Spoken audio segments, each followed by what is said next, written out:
안녕하세요. 저는 50대 초반의 여성입니다. 늘 힘들기만 했던 제 인생에 5년 전 기적이 찾아왔던 이야기를 해보려고 해요. 저는 보육원에서 자라 늘 가족이 있는 사람들을 부러워했어요. 그래서 꼭 좋은 사람을 만나서 가정을 이루는 게 꿈이었어요. 고등학교를 졸업하고 보육원을 나오면서 어느 작은 회사에 취직을 하게 됐어요. 공장에서 일을 하고 옆에 있는 기숙사에서 자취할 수 있는 곳이었어요. 열심히 돈을 모아서 혼자 자취할 만큼 컸어요. 나만의 공간을 가지고 싶었거든요. 그렇게 돈을 모으는데 열중했던 어느 날 남편을 만나게 되었어요. 사무직이었던 남편이 공장에 샘플을 전달하러 왔다가 저와 만나게 된 건데요.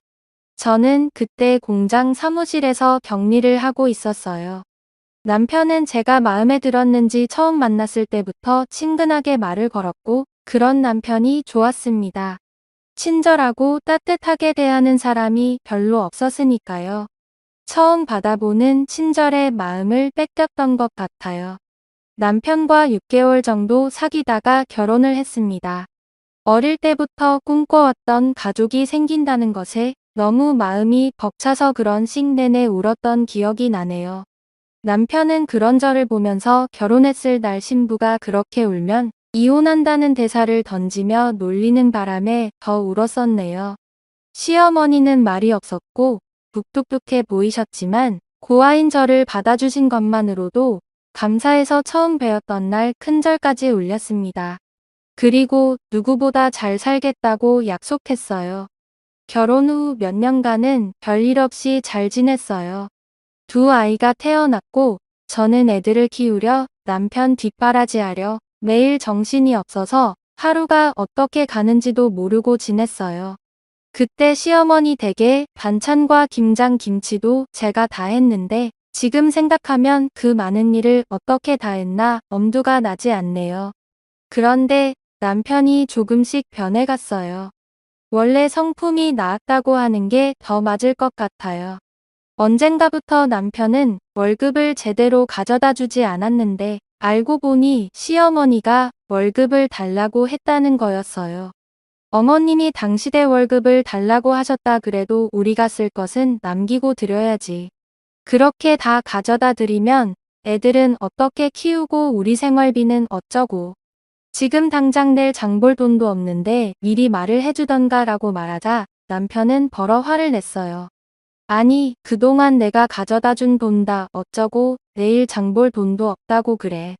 그렇게 돈을 물쓰듯 낭비하니깐 엄마가 돈을 달라고 하셨지. 당신 진짜 어쩌려고 돈 관리를 그따위로 하는 거야. 저는 너무 황당하고 어이가 없어서 말했어요. 당신이 가져다 준 돈이 얼마나 된다고 그렇게 말해. 우리 생활비하고 적금 놓고 하면 빠짓해서 남는 것도 없어. 그건 당신이 제일 잘 알잖아. 그리고 내가 무슨 낭비를 해. 낭비할 돈도 없지만 난 몇 년째 옷도 하나도 안 사 입었어. 그렇게 말하면 나는 억울하지. 시끄러워. 앞으로 엄마가 용돈 조금씩 보낸다고 하니까 그걸로 써 진짜 내가 엄마 보기 창피해서. 라며 소리를 지르고 집에 나가더군요. 시어머니는 제가 친정이 없다고 은근히 일도 많이 시켰고 갑자기 불러서 저녁을 지어라. 친구들이 오니 밥상 차려라. 그런 일은 일도 아니었지만 꼭 다 참고 시키는 대로 해왔어요. 그렇게 하는 게 집안에 분란도 안 생기고 나는 미움받아도 우리 애들은 사랑받을 거라고 믿었기 때문이었어요. 하지만 남편의 월급을 가져가는 건 도저히 이해가 되지 않았어요. 어머니 현수 아빠한테 들었는데 월급을 달라고 하셨다면서요. 그런데 그 돈은 제가 적금을 넣고 애들하고 생활도 해야 돼서요. 니네 쓸 돈은 준다고 성준이가 얘기 안 했니? 그동안 보니까 내가 씀씀이가 해프더라. 야채 같은 것도 쓸데없이 많이 사오고 내 식구 먹으면서 뭘 그렇게 많이 사는 거냐? 그래서 내가 가지고 있으면서 쓸 만큼만 주겠다고. 어머니 제가 장을 많이 본 건 시어머니가 저희 반찬을 많이 가져가셔서 넉넉히 만드느라고 그랬던 건데요. 시끄럽다. 너 말하는 게 아주 이상하다. 지금 나 때문에 돈을 많이 썼다는 거야? 그렇게 나오시니 저는 더 이상 아무 말도 할 수 없었어요. 그때부터 저는 시어머니에게 매주 조금씩 돈을 다 써야 했는데 그 돈으로는 애들한테 들어가는 걸 쓰기에도 부족했어요. 남편한테 사정을 얘기하고 용돈을 좀 나눠달라고 했지만 그냥 웃음만 치더군요. 내가 나가서 사람들 만날 때 돈 없어서 쩔쩔대야겠어? 사회생활하는 사람이 여유가 있어야지 언제 무슨 일이 생길 줄 알고. 막말로 갑자기 친구라도 만나면 내가 돈 한 푼 없이 가서 얻어먹기만 해야 돼. 다른 집 마누라들은 남편 자존심 채워준다는데 보고 자란 게 없어서 그런가? 은근히 제가 구하라는 걸 피하냐고리더군요. 저는 너무 억울했지만 더 이상 아무 말도 하지 않았어요. 제 말이 통하지 않는다는 걸 몇 번의 경험을 통해서 알았으니까요. 저는 제가 할 수 있는 일들을 찾기 시작했고 집에서 할 수 있는 인형 눈 붙이기부터 밤 까는 일들을 했습니다. 손도 많이 가고 힘이 드는 거에 비해서 돈은 조금이었지만 그나마 집에서 애들을 보면서 할 수 있는 일이었어요. 사정이 이런데도 시어머니는 주는 돈을 더 줄이더군요. 요새 돈 좀 번다며? 그럼 더 안 줘도 되지?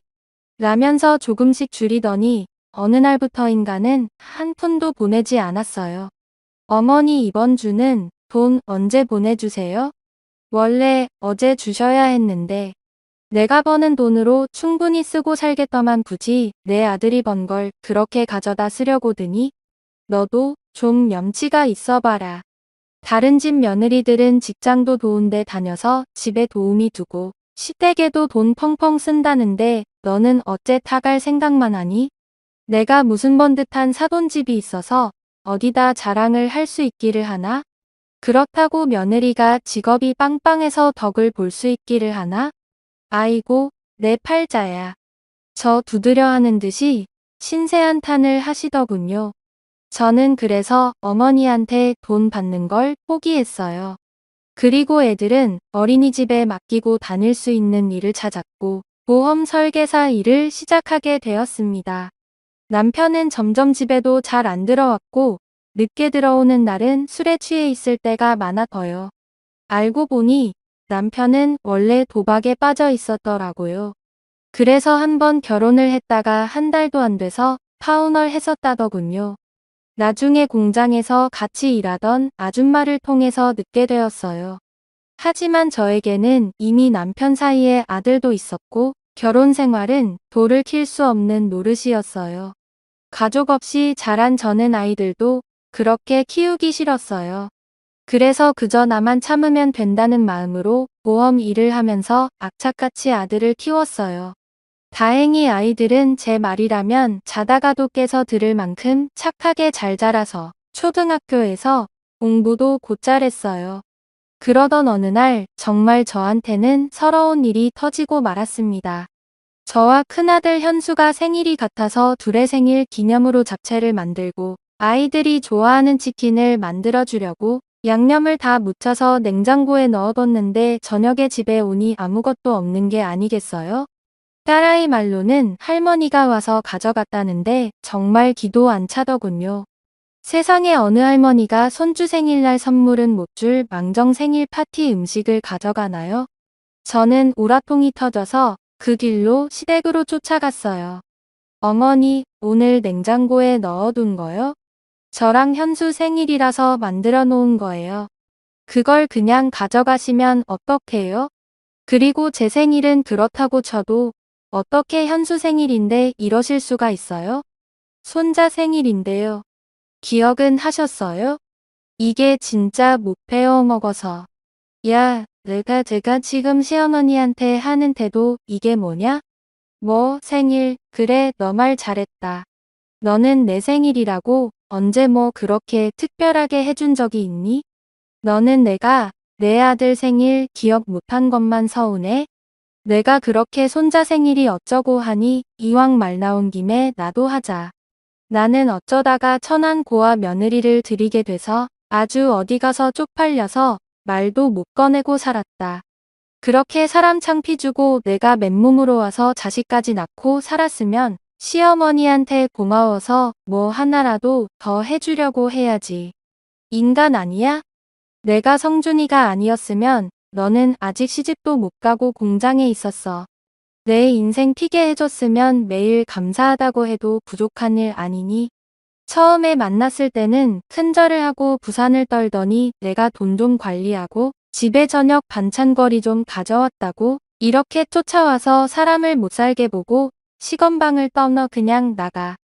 나도 더는 못 봐주겠어. 계속 이럴 거면 혼자 나.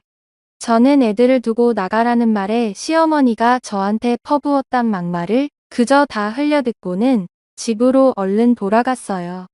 남편은 역시나 집에 들어오지 않았고 새벽동이 틀 무렵 제가 출근하려고 일어날 때 술에 취해 들어와서 씻지도 않고 잠이 들었어요. 정말 모든 걸 놔버리고 도망가 버릴까 하는 생각이 굴뚝 같았어요.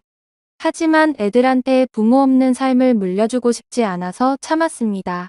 그러던 어느 날 저는 보험 계약을 하는 분과 이야기를 하다가 경찰의 가족 찾기라는 프로그램이 있어서 거기에 DNA를 등록하면 가족을 찾아준다는 말을 듣고는 경찰서를 찾아가서 DNA를 등록하게 되었어요.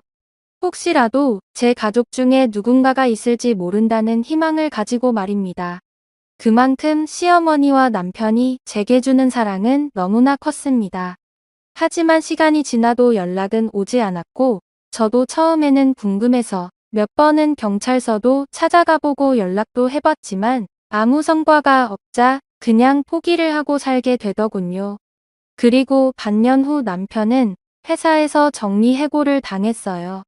전화로 딸에게 아빠가 정리해고됐다며 집에 있는다는 이야기를 듣고 서둘러서 들어가 보니 시어머니가 계시더군요.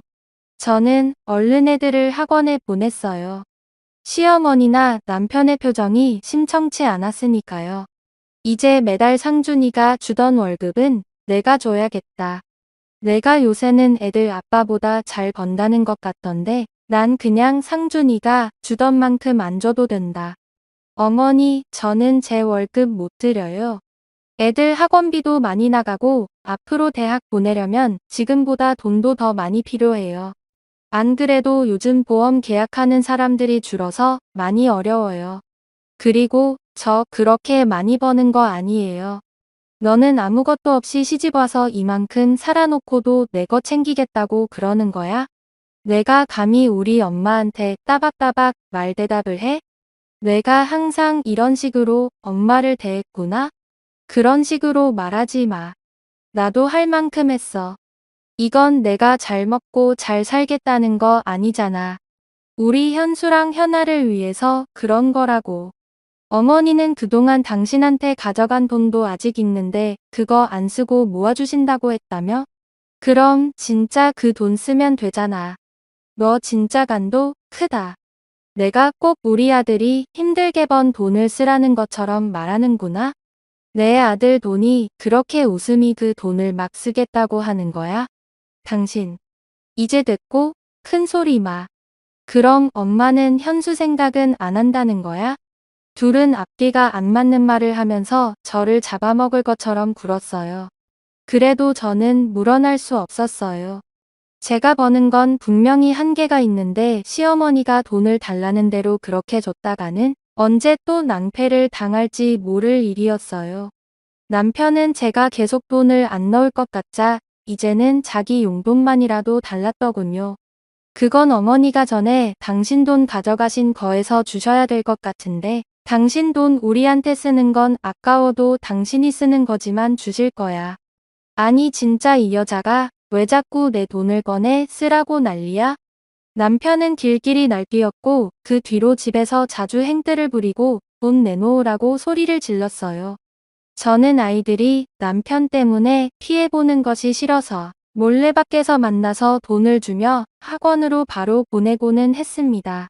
아이들은 저에게 저런 사람은 아빠도 아니고 할머니도 아니라면서 남보다 더하다고 이혼하고 편하게 혼자 살으라고 했습니다.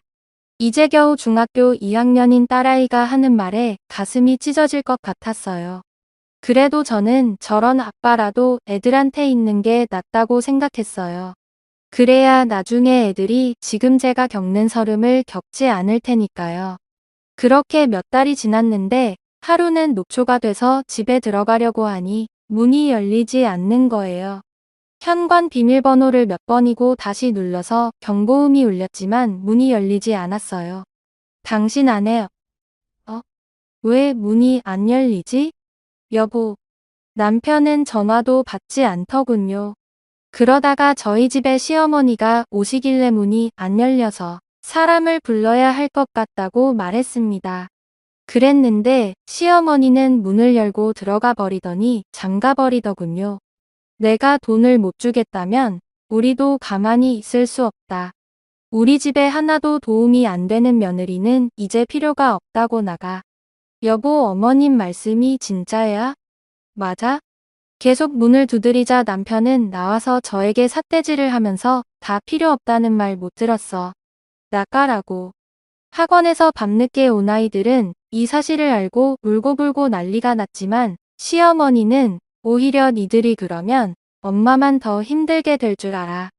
현수, 너 함부로 엄마 찾겠다고 나서면 가만 안 둘 거야. 라면서 애들한테 겁을 줬다고 하더군요. 저는 결국 혼자서 잠만 잘 수 있는 원룸을 구했고 더 악착같이 돈을 모아야겠다는 생각에 야식업체에서 설거지까지 했어요. 가끔 애들을 보러 가는 날이면 눈물바다가 됐어요. 애들은 자꾸 저와 살겠다고 했지만 아직은 그럴 형편이 아니었어요. 저는 그저 애들에게 조금만 더 참으라고 말할 수밖에 없었어요. 그러던 어느 날 저는 뜻밖의 전화를 받았습니다. 가족 찾기에 등록한 DNA와 일치하는 사람들이 나타났다는 거였어요. 너무 믿기지 않아서 경찰서로 쫓아가니 지난주에 어떤 할아버지가 어렸을 때 잃어버린 딸을 찾고 싶다고 오셨는데 DNA 검사 결과 가족인 것으로 밝혀졌다고 말해주는데 저는 입이 다물어지지 않았어요. 저는 그날 제 가족이라는 분들과 만났습니다. 진짜 제가 맞아요? 거짓말 아니죠? 제 가족 맞죠? 정말이죠? 제가 몇 번이고 얘기를 하자 그분들은 저를 껴안으며 펑펑 우셨어요. 알고 보니 제가 3살이 되던 해 할머니가 어떤 무당한테 제가 집에 있으면 가세가 기운다는 말을 듣고 가족들 몰래 저를 보육원에 버리셨다는 거예요. 할머니는 저를 잃어버렸다고 거짓말하셨다가 돌아가시기 직전에 사실대로 말씀하셨다고 하네요. 그러다가 제 어머니가 중병에 걸려서 돌아가시기 전 저를 꼭 보고 싶다고 하셔서 혹시나 하는 마음에 저를 찾게 되었다고요. 저만큼이나 가족들도 힘든 생활을 보냈구나 생각하니 눈물이 앞에 가렸어요. 그리고 제 이름은 이유미가 아닌 박혜선이라는 것도 알게 되었습니다. 저는 가족들에게 이끌려 어머니를 보러 병원으로 갔어요. 엄마, 혜선이요. 엄마가 그렇게 보고 싶어하는 혜선이 왔어요. 오빠가 하는 말에 주무시고 계시던 엄마는 눈을 뜨시고 앙상한 손을 뻗어 제 손을 잡으셨어요. 엄마, 엄마. 저는 다른 말이 나오지 않아서 그저 엄마라고만 하면서 울었습니다. 어머니는 병원에서 제 손을 잡아보시고는 며칠 뒤에 세상을 떠나셨습니다. 만나자마자 이별한 어머니지만 저는 어머니를 만난 게 너무 감사하기만 했어요. 아버지는 대기업에서 임원으로 계시다가 은퇴하셨고 오빠 부부는 대학 교수이고 남동생은 치과 의사였어요. 갑자기 생긴 제 가족들은 다들 너무 근사해서 기가 죽거든요. 혜선아, 너를 부끄럽게 생각하면 안 되다.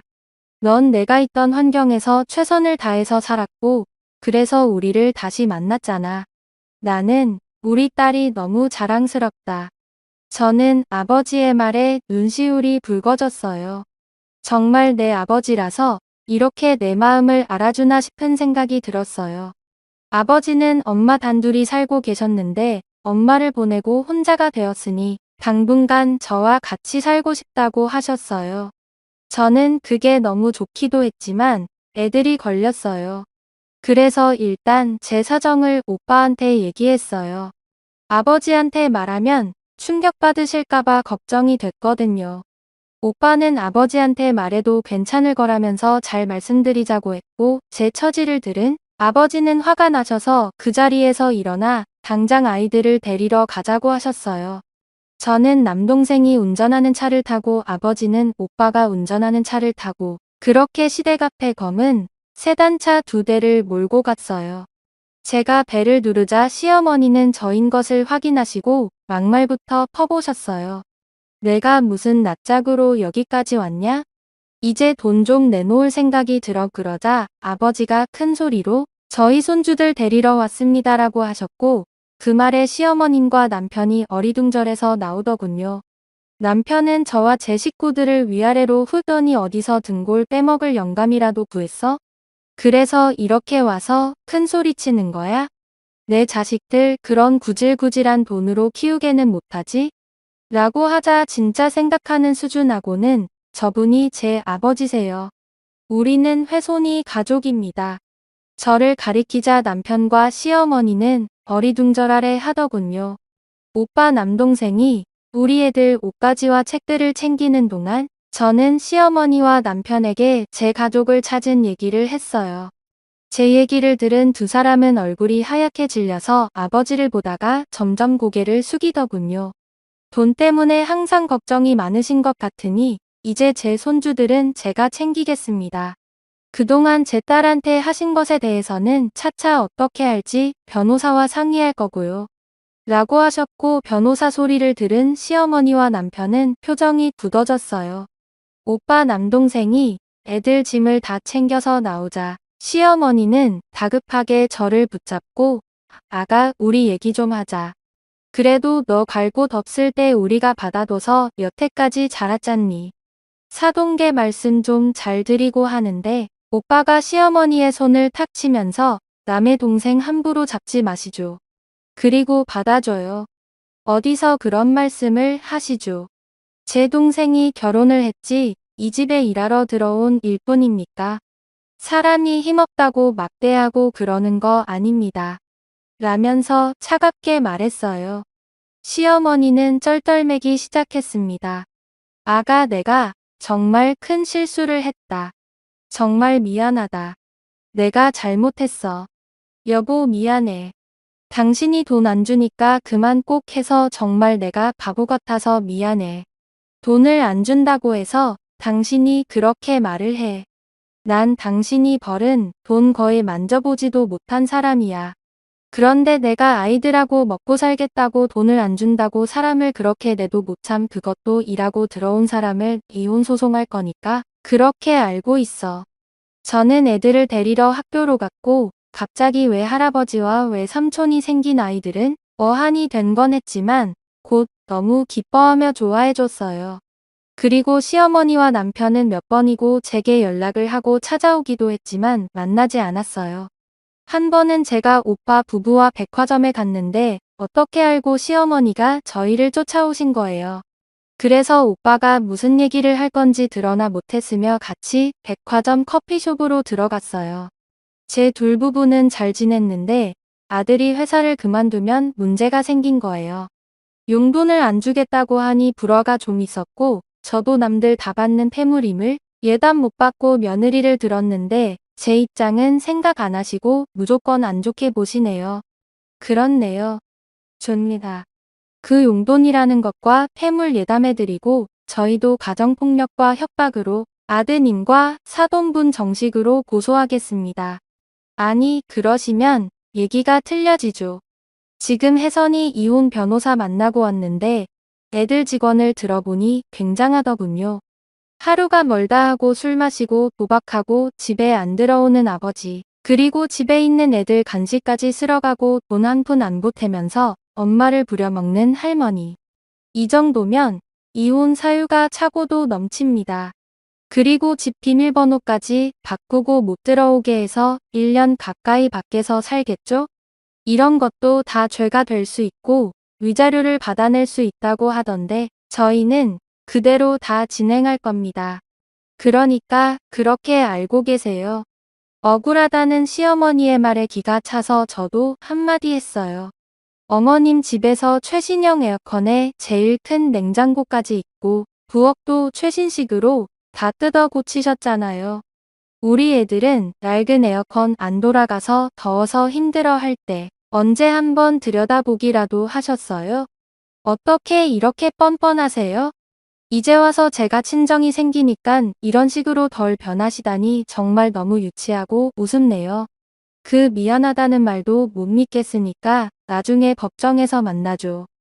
시어머니는 주변에서 다 쳐다보자 얼굴을 숙이고 서둘러 돌아갔어요.